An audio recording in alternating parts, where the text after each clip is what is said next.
अब मैं दूसरे धर्म पे नहीं जाऊंगा, कोई नाराज हो सकता है। मैं दूसरे धर्म के बारे में नहीं जा सकता, मैं केवल यही बताता हूं। और मैं उत्तर प्रदेश में अध्यक्ष जी जहां से आता हूं, मैं अपमान नहीं कर रहा हूं, मैं सच बोल रहा हूं। और ये बिहार के चुनाव में जो आप कह रहे हैं कि महिलाओं को 2 मेंबर बना दिया, इस बार मैं भी देखूंगा आगे भारतीय जनता पार्टी कितनी महिला लोगों को टिकट देंगे वहां पर।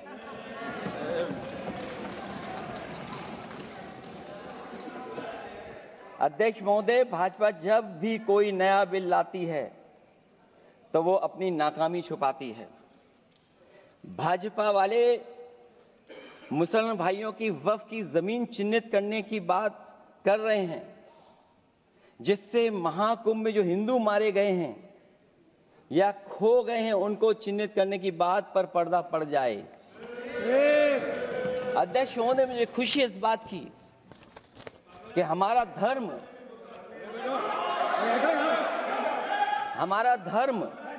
अध्यक्ष महोदय नहीं कुछ कहना चाहते हैं नहीं प्लीज, उनको अलाउ नहीं किया। अध्यक्ष महोदय, कुंभ में आस्था सबकी है, कोई ऐसा नहीं जिसकी आस्था ना हो। और कुंभ कोई पहली बार नहीं हो रहा था। ये भारतीय जनता पार्टी के लोगों ने ऐसा प्रचार किया कि 144 वर्षों के बाद पहली बार महाकुंभ होने जा रहा है, और लोग निकल पड़े। सरकार ने कहा कि हमारी तैयारी 100 करोड़ की है। आप कहते टेक्नोलॉजी का हम इस्तेमाल करेंगे, जमीनों को हम मैपिंग कर करके डेटा एंड रिकॉर्ड ठीक करेंगे। अध्यक्ष महोदय, ये बताएं कि वो 30 लोग कौन थे, उनके नाम क्या थे जिनकी जान चली गई, न केवल जान जाने वालों की, बल्कि अध्यक्ष महोदय ये सरकार बताए कि जो लगभग 1000 हिंदू खो गए हैं, जो अभी तक नहीं मिले, जो अभी तक नहीं खोज पाए हैं, वो 1000 हिंदू की सूची कहां है? और फिर धर्म कारोबार की बात है, जो ये लोग गोली। अध्यक्ष महोदय, मैं कार सेवक वाली बात इसलिए नहीं छेड़ना चाहता हूं। अध्यक्ष महोदय, ये शायद माननीय सदस्य जानते नहीं कुछ सच्चाई नहीं जानते। अध्यक्ष महोदय, ये संविधान की वजह से, संविधान को बचाने के लिए, हिंदू एकता को बचाने के लिए कुछ फैसले लिए गए, लेकिन एफआईआर हम लोगों पे नहीं लिखी गई थी। एफआईआर उन पे लिखी गई थी जो बेचारे तैयार हो गए थे सुबह, लेकिन पता नहीं कहां से फोन आया था, कहा था कि अब तैयार तो हो गए हो, लेकिन आप शिलान्यास में नहीं आ सकते। बहुत सही। इसलिए बात को इधर से उधर नहीं में ले जाना चाहता। अखिलेश जी, जरा वक्त पे भी आ जाओ। अच्छा, वक्त पे आ रहा हूं। नहीं, वक्त पे अध्यक्ष इसलिए आ रहा हूं क्योंकि वक्त समझने के लिए भारतीय जनता पार्टी की सोच क्या है।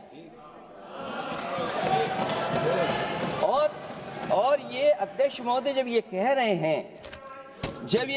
हैं कि इससे कारोबार होगा, अध्यक्ष महोदय, धर्म की चीजों से कारोबार नहीं हो सकता। हमारे उत्तर प्रदेश के मुख्यमंत्री जी ने भी कहा कि कारोबार होगा। वो 30 की गिनती में उलझे हुए हैं, जैसे 30 मार खाए वो। उनसे पूछा कि जान कितनी गई, वो 30। उनसे पूछा कि कारोबार कितने का होगा, 30 गुणा 10,000 करोड़। सोचिए, कुंभ हमारा क्या कारोबार की जगह है? और फिर उसका कौन नापेगा, कैसे नालाएगा? और फिर हमारे माननीय मंत्री जी कह रहे हैं कि जमीन, चाहे वो रेलवे की हो, चाहे वो डिफेंस की हो, वो भारत की जमीन है। मैं भी स्वीकार करता हूं कि रेलवे की जमीन भी भारत की है, डिफेंस की भी जमीन भारत की है। क्या डिफेंस की जमीन नहीं बेची जा रही मंत्री जी? अध्यक्ष महोदय, क्या रेलवे की जमीनें नहीं बेची जा रही हैं? अध्यक्ष महोदय, केवल यहां तक नहीं, कितना हस्तक्षेप होता है। वक्फ भी भारत के, इसीलिए तो कहीं ना कहीं वक्फ की जमीन से, अध्यक्ष महोदय, माननीय मंत्री जी बताएं, और मुझे उम्मीद है कि जब जवाब देंगे तो बताएंगे कि वक्फ की जमीन से बड़ा मुद्दा वो जमीन है जिस पर चीन ने अपने गांव बसा लिए हैं, लेकिन कोई बाहरी खतरे पर सवाल बवाल न करे, इसलिए ये बिल लाया जा रहा है। और माननीय मंत्री जहां से आते हैं, जिस प्रदेश से आते हैं, कम से कम ये तो बताएंगे कि वहां कितने चीन ने गांव बसा लिए, घर बन गए हैं। अध्यक्ष महोदय, आपके माध्यम से सरकार गारंटी दे कि वक्फ की जमीन कभी भी किसी भी पैतरेबाजी से किसी और मकसद के लिए किसी और को नहीं दी जाएगी। वक्फ की वर्तमान व्यवस्था में चाहे 5 साल के धर्म पालन की पाबंदी की बात हो, या कलेक्टर से सर्वेक्षण के हस्तक्षेप की बात हो, या वक्फ परिषद या बोर्ड में बाहरियों को शामिल करने की बात हो, इन सब का उद्देश्य मुस्लिम भाइयों के सार्वजनिक अधिकार को छीनकर उनके महत्व और नियंत्रण को कम करना है। ट्रिब्यूनल के निर्णय को अंतिम न मानकर उच्च न्यायालय में लेकर जाने की अनुमति देना दरअसल जमीनी विवाद को लंबी न्यायिक प्रक्रिया में फंसाकर वक्फ भूमि पर कब्जों को बनाए रखने का रास्ता खोलेगा। सबसे बड़ी बात यह कि वक्फ बिल के पीछे की न तो नीति सही है, न नियत। ये देश के करोड़ों लोगों से उनके घर दुकान छीनने की भी साजिश है। भाजपा एक अलोकतांत्रिक पार्टी है, वो असहमति को अपनी शक्ति मानती है। जब देश के अधिकांश राजनीतिक दल वक्फ बिल के खिलाफ हैं, तो उसे लाने की जरूरत क्या है जो जिद क्यों कर रहे हैं सरकार।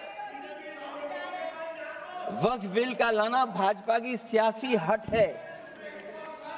वक्फ बिल भाजपा की सांप्रदायिक राजनीति का नया रूप है। वो तो आपको काटेगा, और इसलिए काटेगा कि अध्यक्ष महोदय बाहर ये लिखते हैं सत्यमेव जयते, बाहर है लिखते सत्यमेव जयते, भाजपाई अंदर असत्य बात कहते।